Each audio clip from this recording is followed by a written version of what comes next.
My sister, a homeless person with her child, started a new life in my house. I worked 2 jobs, and she stole $7,500 from me, and her boyfriend is a drug addict. Hi Reddit, I don't usually post about my life, but I need to get this off my chest. My name is Jenny, and I'm a single mom with 2 kids, Ella, 12, and Max, 8. Life has always been a grind for me. I work 2 jobs, one at a diner during the day and another at a grocery store in the evenings, to make sure my kids have what they need. It's exhausting, but I've always thought it was worth it for their sake. That brings me to the problem. My sister Melanie. She's 35, 5 years older than me, and the complete opposite of responsible. She's the kind of person who treats life like one big party, except the party ended, and she didn't notice. Melanie has a daughter, Sophie, who's 5, and while I love my niece, I can't say the same about how Melanie's been raising her. A week ago, Melanie showed up at my doorstep with Sophie in tow. She was holding a garbage bag stuffed with clothes and a look on her face I've seen 1,000 times before. The look that says, "I need you to bail me out." Apparently, she'd been evicted from her apartment for not paying rent. Again, she cried and begged, saying she had nowhere else to go.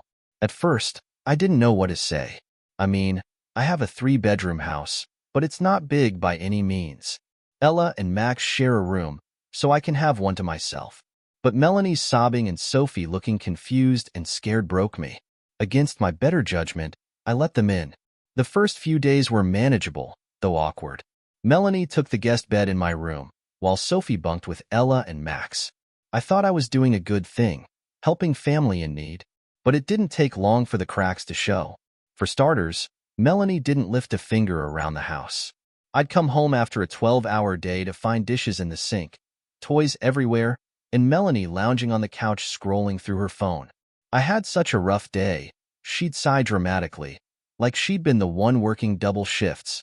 When I asked her to help clean up, she'd roll her eyes and mumble something about being too stressed to deal with it.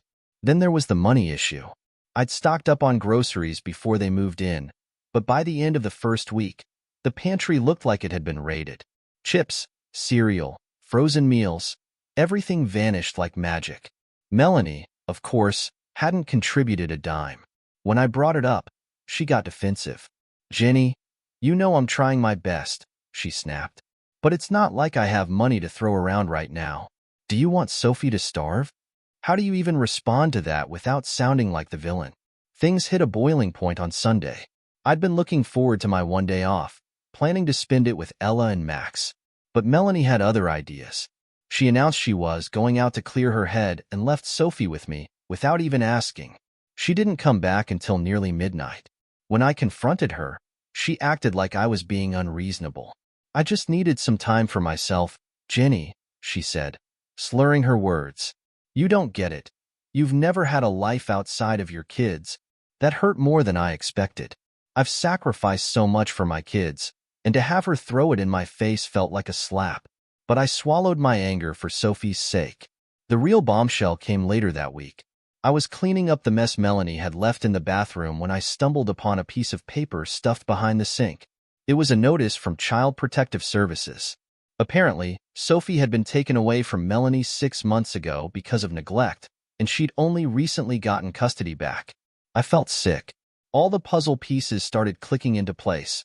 Why Melanie never seemed to have her life together. Why Sophie seemed so clingy and anxious. I confronted her that evening. "Melanie, what the hell is this?" I demanded, holding up the notice. She went pale. "It's nothing," she said quickly, grabbing for the paper. "Just some mix-up with CPS. It's over now." "Over? Are you kidding me? You lost custody of Sophie, and you didn't think I deserved to know?" Melanie broke down crying, but for the first time, I didn't feel sorry for her. "I just needed a fresh start," she sobbed. "I thought if I stayed with you, things would get better." I didn't know what to say. I felt betrayed, not just for me but for Sophie. She didn't deserve any of this. By now, I was at my wit's end. Melanie's presence was tearing my family apart.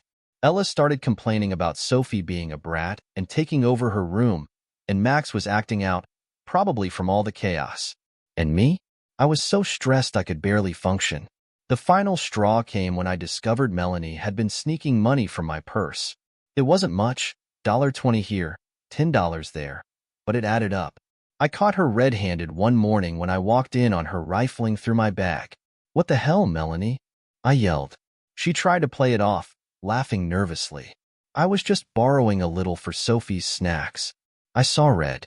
"Get out," I said, my voice shaking. "Pack your stuff and leave." Melanie looked stunned. "You don't mean that," she said. "Where am I supposed to go?" "I don't care," I snapped. "I've done everything I can for you, but I won't let you ruin my life." Melanie left that evening, slamming the door behind her. I felt a mix of relief and guilt, but mostly relief. Sophie cried when they left, and I promised her she could visit any time, though I wasn't sure how realistic that was. The house feels quieter now, but there's still an underlying tension. Ella and Max are slowly adjusting, and I'm working on rebuilding the stability Melanie disrupted. Part of me wonders if I did the right thing, but deep down, I know I had no choice. Understood. I'll write the story according to your outlined events and ensure it's detailed, vivid, and remains strictly within the parameters of your request. Here's the story. When Melanie and Sophie moved in, my life became a balancing act I wasn't prepared for. To make room for them, I gave up my personal space, the little sanctuary I'd carved out for myself in my already cramped home. I moved a small mattress into the corner of Ella and Max's room, squeezing myself into a space meant for 2 kids. Melanie and Sophie took over the living room, filling it with their stuff. Suitcases, toys, and enough clutter to make it feel like the heart of my home had been overtaken. At first, I told myself it was temporary. Melanie promised she'd get back on her feet, find a job, and move out within a month or 2. I clung to that hope because I wanted to believe she could change. But then Travis entered the picture. Travis was Melanie's boyfriend, a man I'd never heard of before she moved in. He was 42, unemployed, and, as far as I could tell, had no intention of changing either of those things. Melanie claimed he was between jobs and just needed a break to figure things out. I wasn't buying it. He started showing up at my house every day, walking in like he owned the place. At first, he'd come around in the evenings, usually bringing takeout for himself and Melanie while the rest of us ate whatever I managed to throw together after work. Then his visits became more frequent. Before long, he was there from morning till night, lounging on my couch, hogging the TV, and eating food he didn't pay for. I tried to set boundaries, but it was like talking to a brick wall. "Travis, you can't just waltz in here whenever you feel like it," I said one evening after finding him sprawled out in the living room. He grinned at me like I was joking. "Mel said it's fine," he replied, not even looking away from the screen. "We're family, right?" Family. The word burned in my throat. Travis wasn't family. He was an overgrown leech who had latched onto Melanie and, by extension, me. But Melanie defended him at every turn, accusing me of being judgmental and unsupportive. "He's good with Sophie," she said one night after I confronted her about his constant presence. "And he really loves me, Jenny. Can't you just give him a chance?" It wasn't just Travis's freeloading that bothered me. He started acting like the house was his. He'd rearrange furniture in the living room to make it more comfortable, move my things around without asking, and even started telling Ella and Max what they could and couldn't do. One afternoon, I came home from work to find him yelling at Ella because she'd accidentally spilled juice on the coffee table. "Don't you kids have any respect for other people's things?" he barked, his face red. I saw Ella's eyes well up with tears, and something in me snapped. "Travis, that's enough," I said, my voice shaking with anger. "You don't get to discipline my kids." He glared at me, unbothered. "Maybe if you kept a better eye on them, I wouldn't have to," he shot back. Melanie, of course, jumped to his defense. "He's just trying to help, Jenny," she said, as if that excused his behavior. The tension in the house was unbearable. Ella and Max started spending more time in their room, avoiding the living room altogether. I couldn't blame them. I hated being in there myself, but it was the only place Melanie and Travis ever seemed to be. Even Sophie, sweet as she was, started picking up on her mom and Travis's bad habits. She'd leave her toys everywhere, refuse to clean up after herself, and throw tantrums when she didn't get her way. Melanie would just shrug and say, "She's 5." What do you expect? One night, things escalated in a way I never saw coming. I came home late after covering a coworker's shift, exhausted and ready to collapse into bed. But as I walked through the door, I was hit with a wall of noise. Music blasting, people laughing, and the unmistakable smell of beer. Travis had turned my living room into a party. I pushed through the crowd of strangers, furious. What the hell is going on here? I shouted over the music. Travis sauntered over, a drink in hand. Relax, Jenny. It's just a little get-together, he said, like he hadn't just turned my house into a frat party. I looked around, my heart pounding. Ella and Max were nowhere to be seen, thank God, but Sophie was in the middle of the chaos, sitting on some guy's lap while he laughed and bounced her up and down. I grabbed her and carried her to her mom. Melanie, what the hell is wrong with you? I yelled. There's a child in the middle of this mess. Melanie rolled her eyes, clearly drunk. Oh, calm down, Jenny. She's fine. You're always so uptight. I couldn't believe what I was hearing. This is my house, Melanie. You don't get to do this. Everyone needs to leave. Now. Travis stepped in, puffing out his chest like he was about to fight me. Hey, don't talk to her like that, he said, his voice low and threatening. You're the one who said family sticks together, remember? I didn't back down. Get out of my house, I said, my voice trembling with rage. All of you. Now. It took over an hour to get everyone out. By the time the last person stumbled out the door, I was shaking. I turned to Melanie and Travis, who were both glaring at me like I was the problem. This can't go on, I said, trying to keep my voice steady. If you can't respect my home, you need to leave. Melanie burst into tears, accusing me of being heartless. I have nowhere else to go, she wailed. Why are you doing this to me? I wanted to scream. Instead, I turned and walked away, locking myself in the bathroom to collect my thoughts. When I came out, Melanie and Travis were gone. I found them outside on the porch, whispering.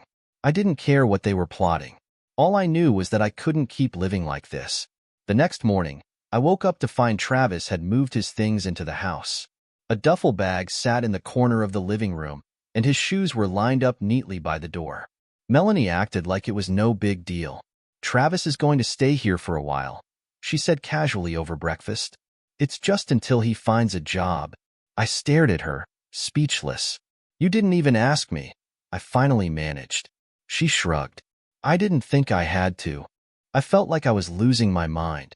Every day, it seemed like Melanie and Travis pushed the boundaries a little further, testing how much I could take. And every day, I felt myself inching closer to the breaking point. After weeks of dealing with Melanie and Travis turning my home into their personal playground, I started noticing small, strange changes in my bedroom. At first, it was little things. A drawer left slightly open, a picture frame tilted on my nightstand, or my jewelry box not sitting quite where I'd left it. At first, I chalked it up to my own exhaustion. With everything going on, it wasn't a stretch to think I might have just been careless or forgetful. But then bigger things started happening. One evening, I came home from work and found my closet door wide open, with clothes hanging askew on their hangers. I never left my closet open. It was a habit of mine to keep it shut. That was when I began to suspect that someone had been going through my things. My stomach churned at the thought, but I tried to push it down, convincing myself I was being paranoid. After all, who would do that?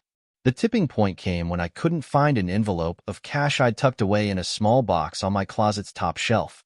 The envelope held $500, a small portion of the $7,500 I'd been saving for months to buy Christmas presents for Ella and Max.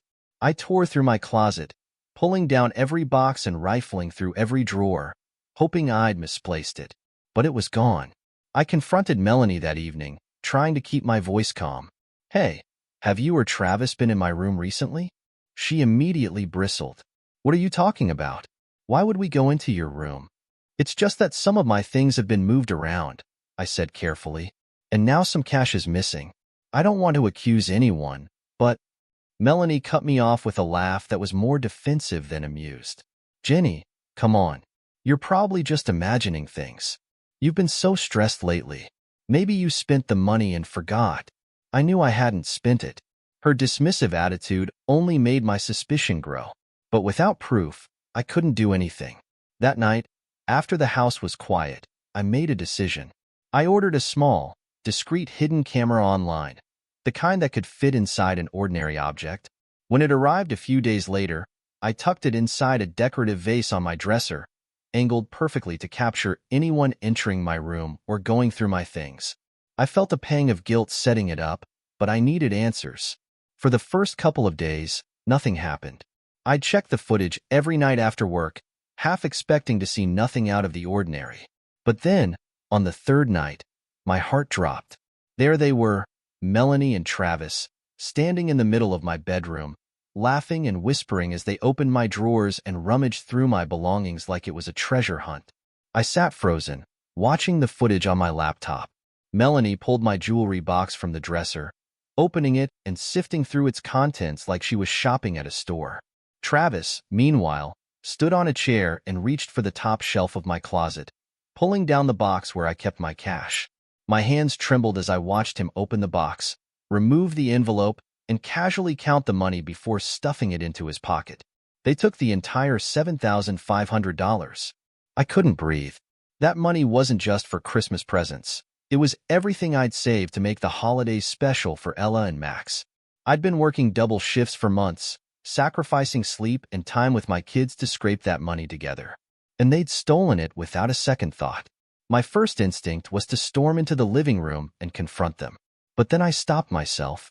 They deny it, of course. And without showing them the footage, I wouldn't have a leg to stand on. Even then, what good would it do? They'd already spent the cash. I was sure of it. Instead, I decided to play the long game. The next morning, I called my friend Angela, who worked as a paralegal at a local law firm. I explained everything, from Melanie and Travis's freeloading to the stolen money. Angela was horrified. "You need to get them out of your house, Jenny," she said. "But you have to be careful. People like that don't just leave quietly." Angela helped me draft a formal eviction notice, giving Melanie and Travis 30 days to vacate my property. It wasn't ideal. I wanted them out immediately, but it was the safest legal route to take. I printed the notice and taped it to the fridge, knowing they'd see it the moment they walked into the kitchen. When Melanie saw it, she exploded. "What the hell is this?" she screamed, waving the paper in my face. "It's an eviction notice," I said calmly, though my heart was pounding. "You and Travis have 30 days to find somewhere else to live. You can't do this to us," she shouted. "We're family. Family doesn't steal from each other," I snapped. The words were out before I could stop myself. Melanie's face turned red. "What are you even talking about?" I took a deep breath, pulling up the footage on my laptop. "This," I said, turning the screen toward her. She froze, her eyes widening as she watched herself and Travis rummaging through my things. "I know you took my money, Melanie. All of it." For a moment, she looked genuinely panicked. Then, just as quickly, her expression hardened. "So what if we did?" she spat. "You have plenty of money, Jenny. We needed it more than you." I couldn't believe what I was hearing. "That money wasn't for me," I said, my voice shaking. "It was for my kids. How could you do this?" Travis chose that moment to walk in, completely unfazed by the confrontation. "What's going on?" he asked, grabbing a slice of bread from the counter like nothing was wrong. "She knows," Melanie said, her voice dripping with venom. "She set up a camera." Travis shrugged. "So what? You can't prove anything in court. It's not like there's any money left." The smugness in his voice was the final straw. "You need to leave," I said, my voice rising. "Both of you. I don't care where you go, but you're not staying here another day." Travis laughed, shaking his head.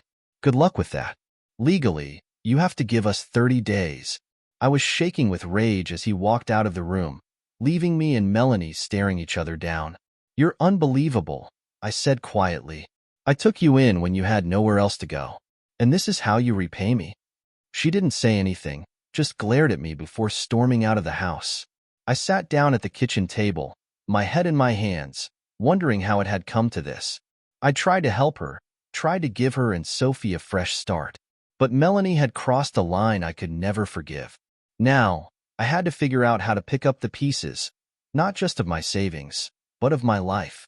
The moment I decided to confront Melanie about the stolen money, I knew it wouldn't end well. Still, I couldn't let it go. The betrayal was too great, and my patience had run out. I waited until Ella and Max were out of the house, sent over to my neighbor Lisa's place for a few hours, so they wouldn't have to witness the fallout. Then I called Melanie into the kitchen. She walked in, looking suspicious. "What's with the serious face?" she asked, leaning casually against the counter. I didn't waste time beating around the bush. "We need to talk," I said, pulling out my laptop and setting it on the table. I hit play, and the hidden camera footage filled the screen. Melanie's smile faltered as she watched herself and Travis rifling through my things. "What is this?" she demanded, her voice rising. "Are you spying on us now?" "Don't act surprised," I snapped. "You went through my room, my closet, my drawers, and you stole $7,500 that I'd saved for my kids. You thought I wouldn't find out?" Her face turned red, and for a moment, she seemed at a loss for words. But Melanie being Melanie, she quickly shifted into defense mode. "Okay, fine. We took the money," she admitted, crossing her arms. "But it's not like we used it for fun or anything. We needed it." "Needed it?" I repeated, my voice shaking with anger. "For what? You don't pay rent. You don't buy groceries. You don't even contribute to this household. So what exactly did you need it for?" She rolled her eyes, as if I was being unreasonable. "You wouldn't understand," she said dismissively. "Gasoline isn't cheap, okay? And we needed food. Do you know how expensive it is to eat out when you're constantly on the go?" I couldn't believe what I was hearing. "You mean to tell me you spent $7,500 on restaurants and gas? Do you even hear yourself right now?" Melanie hesitated, glancing toward the door like she wanted to escape. "It wasn't just that," she said reluctantly. "Travis needed some stuff, for his anxiety." "His anxiety?" I stared at her, incredulous. "You mean drugs, don't you?" She flinched but didn't deny it. "It's not like he's some junkie, okay? He just needed a little help to relax. You don't know what it's like to be in his position." I slammed my hand on the table, the sound echoing through the kitchen. "You're defending him? After everything he's done? Melanie, he's a grown man leeching off you, and me. And now you're telling me my hard-earned money I saved for my kids, went up his nose?" Melanie's expression hardened. "Don't talk about Travis like that," she snapped. "He's been through a lot, and he's doing the best he can." "The best he can?" I laughed bitterly. "The best he can is breaking into my room and stealing from me? That's his best?" Melanie folded her arms and glared at me, but her bravado was starting to crack. "Look, I'm sorry, okay? I know we shouldn't have taken the money, but we were desperate enough to go through my personal belongings?" I demanded. "To steal from your own sister?" She didn't answer. Instead, she glanced away, her eyes darting toward the hallway. Something about her body language made my stomach drop. "What else did you take?" I asked slowly. Melanie hesitated, biting her lip. "Nothing," she said too quickly. "Don't lie to me," I warned. "What else did you take?" She shifted uncomfortably, refusing to meet my eyes. "We didn't take anything else. I swear." I didn't believe her for a second. "What were you looking for?" I pressed. For a moment, she stayed silent. Then, finally, she blurted it out. "We were looking for your gun." The room went completely still. I felt like the air had been sucked out of my lungs. "You were what?" I whispered. "Travis thought you might have one," she said defensively. "And we figured, if you weren't using it, maybe we could pawn it for some extra cash." I stared at her, horrified. "You were going to sell my gun? Do you even hear yourself, Melanie? Do you have any idea how illegal and dangerous that is?" "It's not a big deal," she said, but her voice lacked confidence. "It's not like we found it anyway." "That's your defense?" I said, my voice rising. "You couldn't find it, so no harm done? Are you completely out of your mind?" Melanie's face twisted in anger. "Oh, get off your high horse, Jenny," she snapped. "You're acting like you're so perfect, but you don't know what it's like to struggle like we do." "I don't know what it's like to struggle," I repeated, my voice shaking. I'm a single mom working 2 jobs to keep a roof over our heads and food on the table. I've sacrificed everything for my kids, and you have the nerve to stand there and act like I'm the privileged one?" She opened her mouth to argue, but I cut her off. "No, you don't get to play the victim here. You and Travis have taken advantage of me from the moment you walked through that door.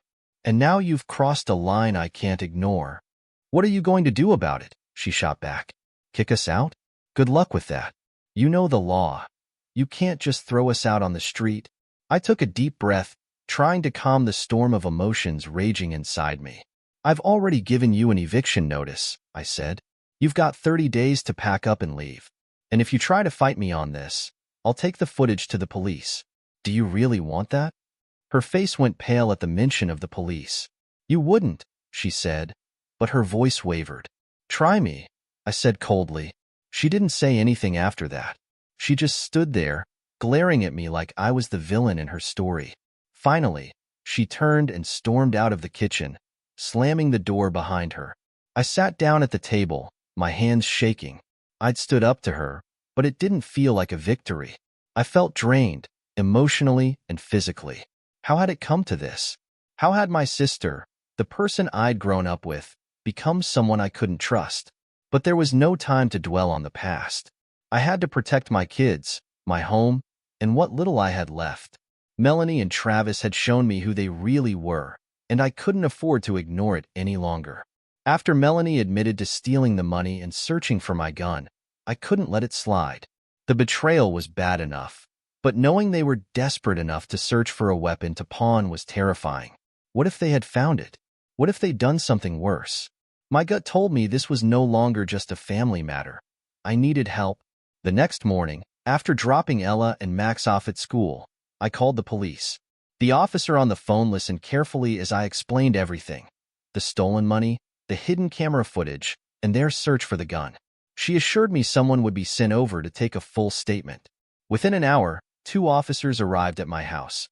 Officer Harris, a tall, no-nonsense woman with sharp eyes, and Officer Daniels, a younger man who seemed more reserved but just as focused.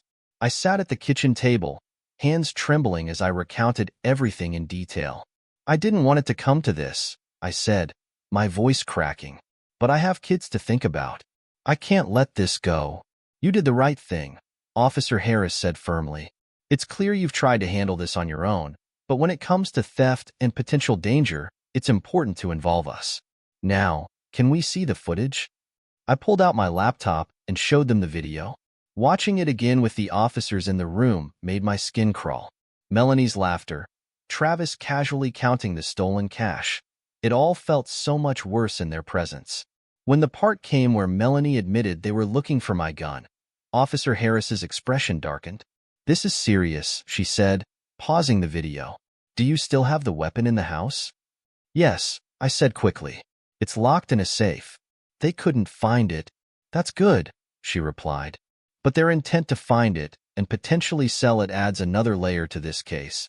After finishing the footage, they asked more questions about the money, the timeline, and Melanie and Travis's behavior leading up to the theft. I told them everything, sparing no detail. By the end of the interview, they had a clear picture of the situation. "Based on what you've shown us," Officer Harris said, "we have enough evidence to file charges for theft. Given the amount of money involved, this is a felony. As for their intent to locate your firearm, that's another serious matter. We'll need to follow up on their history to determine the full extent of their actions." Hearing the word felony sent a shiver down my spine. This was no longer just a family argument. It was a full-blown legal case. But I knew it was the right thing to do.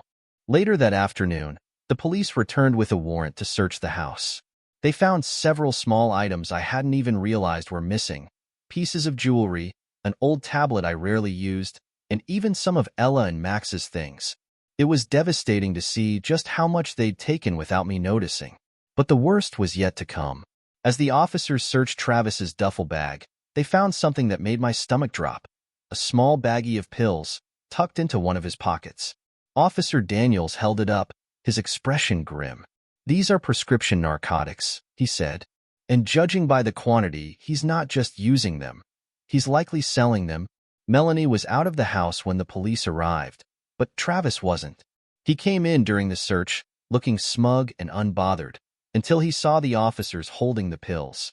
His face paled, and for the first time, he seemed genuinely worried. "This isn't mine," he stammered. "I don't know how that got there." The officers weren't buying it. They immediately placed him under arrest, reading him his rights as he protested. Watching him get handcuffed in my living room felt surreal, like a scene from a movie. But it wasn't over. When Melanie returned, she was livid. "What the hell is going on?" she demanded, storming into the house. Her anger turned to shock when she saw Travis being led out in handcuffs. "Melanie," I said, stepping forward, "the police know everything. About the money, the theft, the pills, everything." Her face twisted in rage. "You called the cops on us?" she screamed. "How could you do this? We're family." "Family doesn't steal," I shot back, my voice shaking. "Family doesn't put kids at risk or sell drugs out of someone else's house." "You crossed the line, Melanie." She tried to argue, but the officers stepped in. "Ma'am," Officer Harris said, her tone firm, "we need you to come with us. There's evidence implicating you in multiple crimes, including felony theft." Melanie's defiance crumbled. "You can't do this," she wailed as they handcuffed her. "I didn't mean to hurt anyone. Her voice broke, and she started sobbing. But it was too late. The officers escorted her out, leaving me standing in the kitchen, numb. The next few weeks were a whirlwind of legal proceedings. I provided the police with everything they needed: statements, footage, and records of the stolen money. It was exhausting and emotionally draining, but I knew it was necessary. I owed it to Ella and Max to protect our home and ensure justice was served. The court hearings were the hardest part. Seeing Melanie in the defendant's chair, looking small and defeated, tore at my heart. But hearing the details of Travis's past crimes, drug possession, theft, even a prior assault charge, made me realize just how dangerous he was. He wasn't just a bad influence on Melanie. He was a threat to everyone around him. In the end, the judge handed down their sentences. Melanie received 24 months in prison, with the possibility of parole after 18 months. Travis, due to his lengthy criminal record, was sentenced to 4 years. As the verdict was read, Melanie looked back at me with tears in her eyes. I couldn't tell if she was angry, regretful, or both. After the trial, I felt a strange mix of emotions: relief that they were finally out of my life, guilt for what had happened, and sadness for Sophie, who had to be placed with a relative on her father's side. It wasn't her fault her parents had made such terrible choices. Life slowly returned to normal after that. Ella and Max were happy to have the house back to ourselves, and I worked hard to rebuild the sense of safety and stability they deserved. But the experience left scars on all of us. Trust was something I'd never take for granted again. The fallout from everything with Melanie and Travis was both immediate and long-lasting. Once the legal dust settled, there was still the matter of Sophie, Melanie's 5-year-old daughter. I couldn't stop worrying about what would happen to her. Melanie might have made terrible decisions, but Sophie didn't deserve to suffer because of her mother's actions. The court hearings regarding Sophie's custody were separate from Melanie's criminal trial. It turned out that Child Protective Services had been involved with Melanie long before she moved into my home. Sophie had already spent time in foster care due to previous neglect, though Melanie had managed to regain custody just before coming to stay with me. Now, with Melanie in prison, CPS stepped in again. I was asked during the process if I wanted to take Sophie in permanently. The question broke my heart. Sophie was a sweet, bright little girl, but I couldn't do it. My own kids had been through enough chaos, and I didn't think I could give Sophie the attention and care she needed. Saying no was one of the hardest decisions I've ever made. Instead, CPS turned to a woman named Beth, a family friend of Melanie's who had already cared for Sophie during her previous time in foster care. I didn't know much about Beth, but from what the caseworker told me, she was a warm and responsible woman with a stable home. Beth had stepped up before when Melanie was at her worst, and Sophie had thrived under her care. The day Sophie left was bittersweet. Beth came to pick her up, and as soon as she walked through the door, Sophie's face lit up. "Auntie Beth!" she cried, running into her arms. Watching them together, I knew Sophie would be in good hands. "Thank you for taking care of her," Beth said to me as we stood by the front door. I know this hasn't been easy. I nodded, struggling to hold back tears. She's a wonderful kid. She deserves the best. Beth gave me a kind smile. She'll always know how much you cared for her. As they drove away, I felt an overwhelming sense of relief mixed with sadness. Sophie was safe, and I could finally focus on putting my own life back together. But saying goodbye to her felt like closing a chapter one wasn't quite ready to end. With Melanie and Travis gone, the house was quieter than it had been in months. For the first time in what felt like forever, I could sit in my living room without feeling like I was intruding in my own space. Ella and Max started coming out of their shells again, no longer tiptoeing around the house to avoid conflict. The change in their moods was immediate and uplifting. Still, the financial strain lingered. Losing the $7,500 I'd saved for Christmas gifts was a heavy blow. That money had been meant for Ella and Max, for the special moments I wanted to create for them after a tough year. Now, I had nothing left to give them but my time and love. It didn't feel like enough, but it was all I had. I threw myself into work, picking up as many extra shifts as I could to make up for what had been stolen. My coworkers, many of whom had heard about what happened, rallied around me. Angela, my paralegal friend who had helped me with the eviction process, even started a small fundraiser at her law firm. They managed to raise a few $100s, which I used to buy some modest gifts for Ella and Max. It wasn't what I'd originally planned, but the look on their faces Christmas morning made it all worth it. The true gift that year, though, was the peace and stability we'd regained. Without Melanie and Travis around, our home became a place of safety and comfort again. I could focus on being the mom Ella and Max needed, cooking meals, helping with homework, and just spending time together without the shadow of chaos hanging over us.